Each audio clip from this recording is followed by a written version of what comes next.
बारूद के ढेर को महज एक चिंगारी का इंतजार है और आगे खतरा वर्ल्ड वार है, क्योंकि ईरान पर हमले के लिए इजराइल पुरजोर तरीके से तैयार है।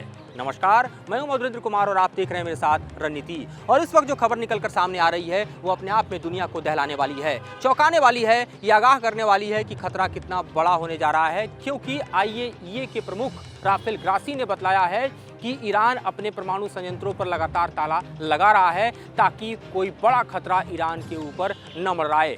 क्योंकि इंटेल ये है कि इजराइल अपने हमले की जद में ईरान के खास तौर पे परमाणु संयंत्रों को लेगा, कुछ इस तरह से ईरान के परमाणु संयंत्रों को दहलाएगा जैसा कि 80s में इराक को दहलाया था। और इस तरह से दरअसल इस खतरे को भांपते हुए हम देखें तो IAEA ने एक बड़ा कदम ये भी उठाया है कि अपने पर्यवेक्षकों को इस तरह के जो एटॉमिक इंस्टॉलेशन है उससे दूर रहने के लिए कहा गया है।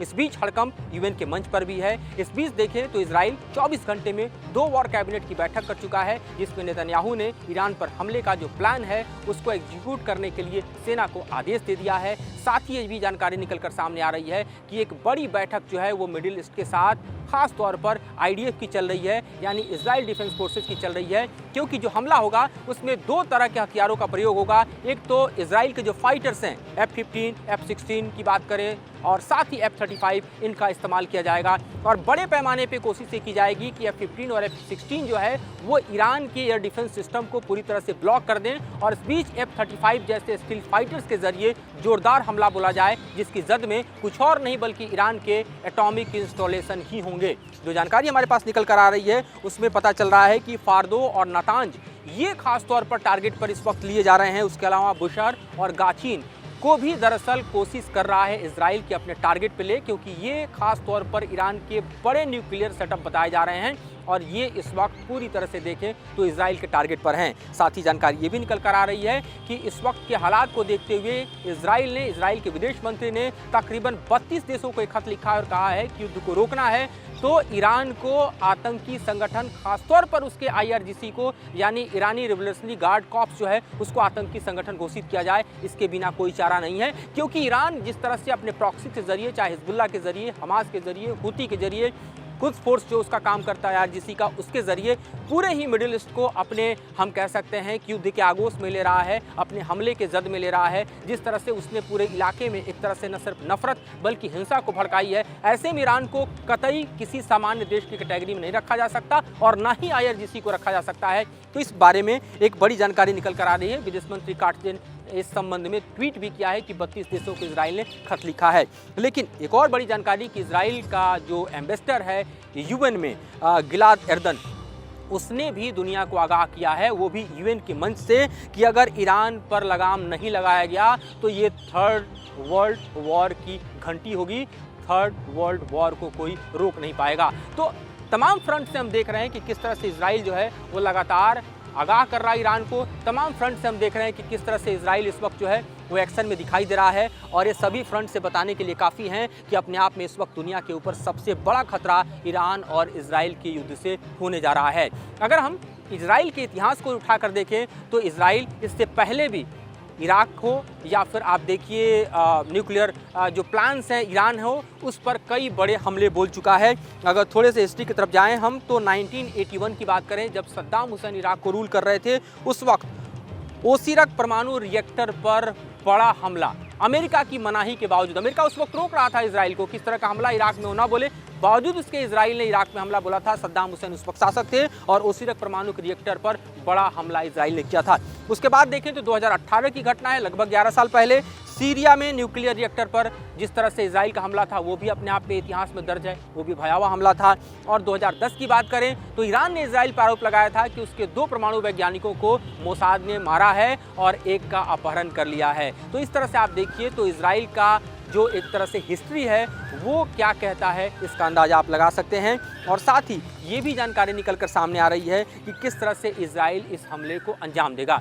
इजराइल के हमले की जो जानकारी आ रही है उसको भी जरा सा हम आपको विस्तार से बताते हैं। इस हमले का जो पूरा स्ट्रेटजिक प्लान तैयार किया गया है उसके मुताबिक जो हमला होगा उसमें F-15 और 16 जैसे विमान एंटर करेंगे, एक पूरा का पूरा लहर क्रिएट करेंगे और साथ ही डीप पेनिट्रेशन करेंगे। इस बीच F-35 जो है वो ट्यूब बॉम्बर और 5000 पाउंडर जैसे बॉम्ब के जरिए ईरान के खासतौर पे जो न्यूक्लियर प्लांट्स हैं उनको हिट करेगा।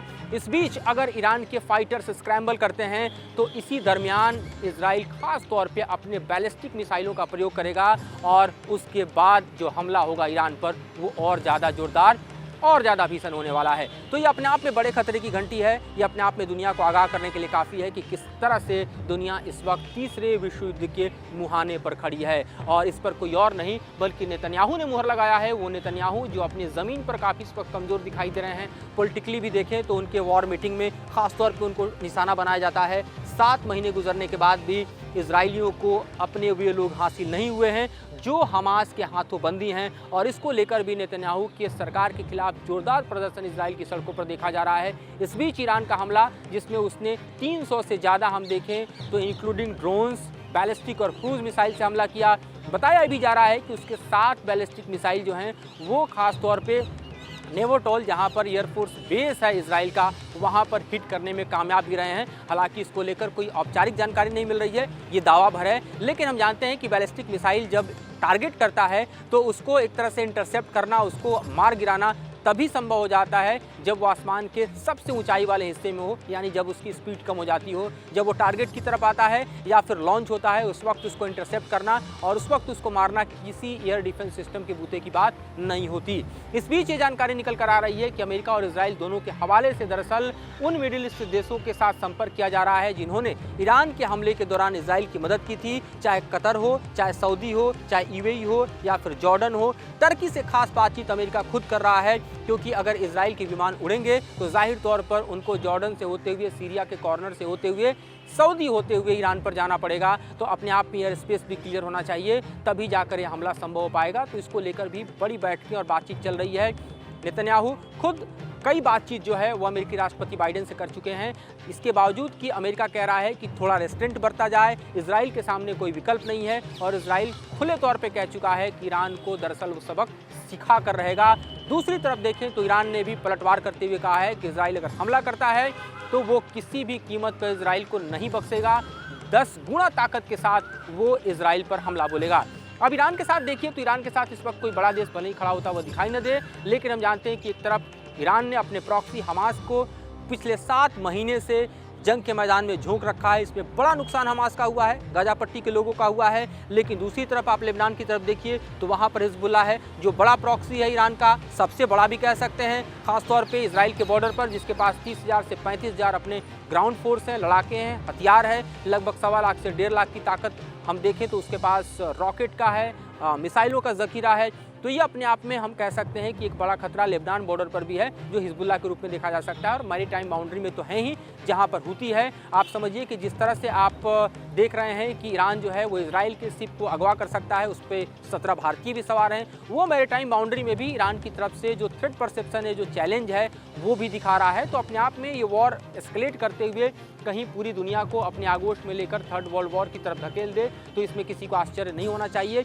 और इसीलिए भारत जैसा देश जो है वो लगातार इस बात को लेकर प्रेशर क्रिएट कर रहा है कि ये वॉर एस्केलेट नहीं होना चाहिए, डिप्लोमेसी के रास्ते पर दोनों देशों को लौटना चाहिए और यही एक तरीका है जिसके चलते दुनिया में शांति बढ़ती जा सकती है, क्योंकि इसका ग्लोबल इम्पैक्ट भी बेहद खतरनाक होगा। चाहे इकोनॉमिक टर्म्स में आप देखें या वॉर के टर्म्स में देखें या कैजुअलिटी के टर्म्स में देखें, तो कुल मिलाकर इस वक्त की स्थिति ऐसी है जो युद्ध की दिखाई दे रही है और भयावह युद्ध की दिखाई दे रही है, जिससे दुनिया कैसे निकलेगी ये आने वाला वक्त बताएगा। फिलहाल इस विषय पे इतना ही, आगे और विश्लेषण में आपको और जानकारियों के साथ हम रूबरू कराएंगे, विश्लेषण फिर लेकर आएंगे। फिलहाल मुझे और मेरे सहयोगी विकास राय को दीजिए इजाज़त।